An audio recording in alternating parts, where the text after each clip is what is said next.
Hello friends, welcome to my channel. দেশ এবং দেশের বাইরে থেকে যারা আজকে আমার ভিডিওটি কন্টিনিউ করেছেন প্রত্যেককে gardener TRIPS with Kamal YouTube চ্যানেলে স্বাগতম। তো ফ্রেন্ডস, আজকে আমি আলোচনা করব এপ্রিল মাসে সাইট্রাস জাতীয় প্রত্যেকটি গাছের কি ধরনের পরিচর্যা করবেন। ফ্রেন্ডস, এপ্রিল মাস মানে আপনার লেবু গাছে ফুল থেকে গুটি ধরে গেছে এবং গুটির একটা নির্দিষ্ট সাইজ চলে এসছে। আর এই নির্দিষ্ট সাইজ যখনই আসবে সেই সময়টায় আমাদের সব থেকে বেশি সমস্যা হয়ে দাঁড়ায়। আর এই সমস্যার মধ্যে যে সমস্যাগুলো সর্বাপেক্ষা গুরুত্বপূর্ণ সেটি হচ্ছে গুটি ঝরে যাওয়া এবং গাছের সঠিক পরিমাণ খাবার না পাওয়া। এই গুটি ঝরে যাবার নানা সমস্যা আছে, নানা কারণ আছে, সেই কারণ নিয়ে আমি অনেক ভিডিও বানিয়েছি।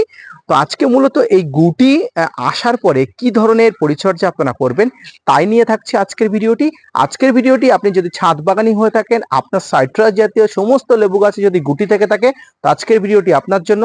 ভিডিওটি না স্কিপ করে কন্টিনিউ করবেন, তাহলে ছাদ বাগানের সাইট্রাস জাতীয় সমস্ত লেবু গাছের পরিচর্যা সম্পর্কিত সমস্ত তথ্য আপনি আজকের ভিডিও থেকে জানতে পারবেন। তো আপনারা দেখছেন আপনাদের প্রিয় YouTube channel gardener tips with Kamal. Friends, এই সময় গাছে যত সংখ্যক লেবু ধরে তার বেশি সংখ্যক লেবু ঝরে পড়ে আবহাওয়াজনিত কারণে।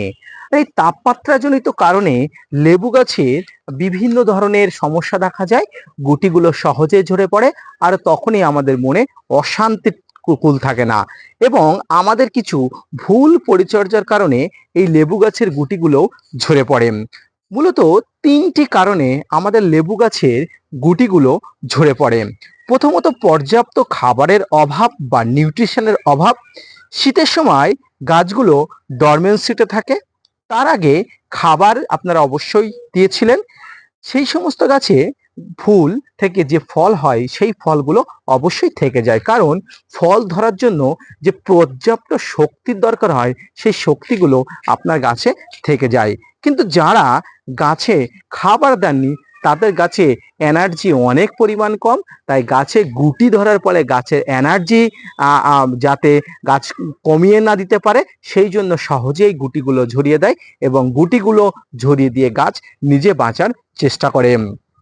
ফ্রেন্ডস, এই সময় এই যে গুটি ঝরে যাচ্ছে, যারা খাবার দেননি বা এনার্জি কম, এনার্জি কারণে যে গুটিগুলো ঝরে যায়, এই গুটিগুলো যাদের ঝরে যাচ্ছে, এই গুটিগুলো ঝরে যাওয়ার সমস্যা থেকে দ্রুত সমাধানের জন্য আপনারা যেটা করবেন, আপনারা একটি সমজাতীয় এনপিকে অর্থাৎ সম রেশিও যে এনপিকে গুলো আছে এর মধ্যে 19-19-19, 18-18-18, 20-20-20 যে এনপিকে গুলো আছে সেই এনপিকে গুলো 1 থেকে 2 গ্রাম 1 লিটার জলে নিয়ে আপনারা স্প্রে করবেন এবং এই সমরেশীয় এনপিকে গুলো স্প্রে করার 1 থেকে 2 দিন পরে আপনারা বোরন অর্থাৎ যে বোরনের ঘাটতির জন্য অর্থাৎ ডেফিসিয়েন্সি অফ বোরনের জন্য গাছের গুটিগুলো ঝরে পড়ে, এই গুটিগুলো যাতে ঝরে না পড়ে তার জন্য 1 গ্রাম বোরন 1 লিটার জলে গুলে অবশ্যই গাছে স্প্রে করে দেবেন। এরপরে গাছের গুটি ঝরে যায় যে কারণে, সেটি হচ্ছে পোকামাকড় এবং ছত্রাকজনিত কারণে। ফ্রেন্ডস, গাছের গুটি ঝরে যাওয়ার ক্ষেত্রে এই পোকামাকড় এবং ছত্রাকজনিত কারণ অত্যন্ত গুরুত্বপূর্ণ। গাছ যখন এই ছত্রাকজনিত আক্রমণ হয় তখন সমস্ত গুটিগুলো ঝরে দেয়, তাই গুটি ঝরে গেলে আপনারা আর কিছু করতে পারবেন না। তাই আগে থেকে অবশ্যই প্রোটেকশন সিস্টেম অবশ্যই ঠিক রাখতে হবে। গাছে যখন প্রথম ফুল আসে সেই মুহূর্তে আপনাকে কীটনাশক এবং ফাঙ্গিসাইড অবশ্যই একবার স্প্রে করতে হয়। এই কীটনাশক এবং ফাঙ্গিসাইড আপনারা সম পরিমাণ অবশ্যই পরিমাণ মতো নিয়ে আপনার গাছে মুকুল আসার আগে অবশ্যই একবার স্প্রে করে দিতে হয়। এরপরে যখন স্প্রে করতে হয় তখন হচ্ছে গাছের ফুলটা প্রস্ফুটিত হওয়ার আগে, এবং তারপরে যে সময় স্প্রে করতে হয় সেটি হচ্ছে এই গাছের যে গুটির যে অবস্থা আছে এই সময় একবার স্প্রে করতে হয়, অর্থাৎ গুটি ধরা পর্যন্ত গাছে মোটামুটি 3 বার স্প্রে করতে হয়।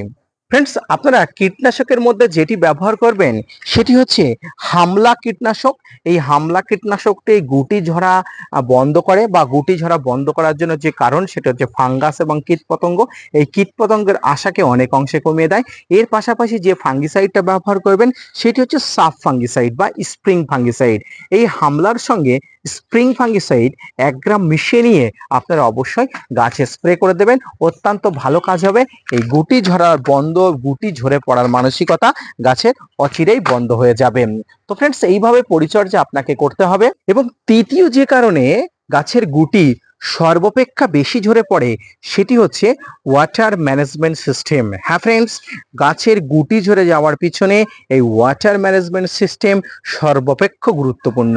ফ্রেন্ডস, গাছে প্রচুর পরিমাণ ফুল আসা থেকে গাছের জলের ম্যানেজমেন্ট পদ্ধতি ভালো রাখতে হয়, অর্থাৎ গাছের সঠিক সময়ে সঠিক পরিমাণে সঠিক মাত্রায় জল দিতে হয়। কম বা বেশি জলের পরিমাণ হলে আপনার গুটিগুলো অবশ্যই ঝরে পড়বে এবং এই গুটিগুলো কিন্তু আর কোনোভাবেই গাছে টিকানো যাবে না। তাই গাছে গুটি আসা থেকে ফুল আসা থেকে গুটি ধরা পর্যন্ত জলের ম্যানেজমেন্ট অবশ্যই ঠিক রাখতে হবে। এই সময় গাছে প্রচুর পরিমাণ জলের প্রয়োজন হয়, তাই একসঙ্গে অনেক পরিমাণ জল না দিয়ে আপনি দুইবার করে অবশ্যই জল দেবেন।